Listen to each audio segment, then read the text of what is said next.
турнире в Кореновске помимо нашей участвовали еще 5 местных команд. Наши ребята удивили всех своим мастерством и целеустремленностью. С первых минут матча стало ясно, что ингушские хоккеисты настроены решительно. Они продемонстрировали отличную игру, слаженность действий и невероятную волю к победе. Начинают свою атаку.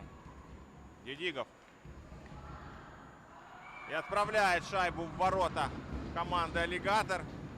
Пришел, увидел, победил. Так можно охарактеризовать выступление нашей команды. На чужом льду, забрав кубок с уверенным преимуществом. Главным бомбардиром по итогам турнира стал Азраил Дидигов. Забив 20 шайб в ворота противников, признается, достичь такого результата было нелегко. Легко не было. Я с командой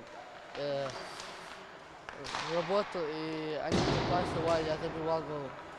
И мы так смогли выиграть. А оборонять наши ворота пришлось Мовсару Джаниеву, который за весь турнир пропустил всего лишь 7 шайб, за что стал лучшим вратарем Кубка. Мовсар делится, что ему в этом помогала вся команда. Моментов было много в первом и в третьем матче, но так как наши защитники были хорошо подготовлены, я тоже не так уж сильно нервничал, они мне помогали.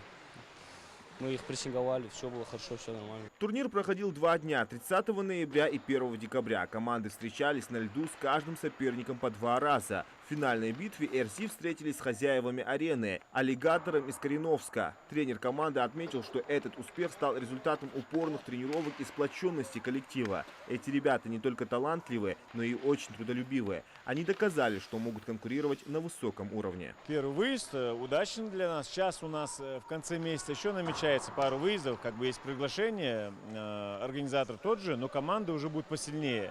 Соответственно, уже так как мы на ступеньку поднимаемся выше, соответственно, команды уже там, которые усовершенствованы, да, получается, посильнее команды будут. Вот мы хотим теперь поехать там, попробовать себя и показать себя. Родители встречали команду с овациями, гордясь достижением своих юных спортсменов. Победа на турнире показала всем, что потенциал у наших ребят очень высокий. Они благодарят тренера и спонсоров, которые верили в их детей и организовывали выездные поездки на матчи. Я бы хотел поблагодарить Федерацию хоккея, в числе Лянова Элберта, который помог нам, и еще депутата Костоева Ахмеда.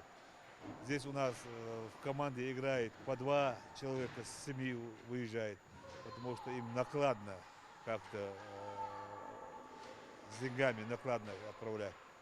Ну, они помогли. Я думаю, и в следующий раз нам помогут. Теперь ингушские хоккеисты с нетерпением ждут новых соревнований, чтобы подтвердить свой статус лучших и продолжить радовать своих поклонников новыми победами. Зелимхан Кылоев, Адам Гулоев, Молдгири Ахильгов, Магаз 24.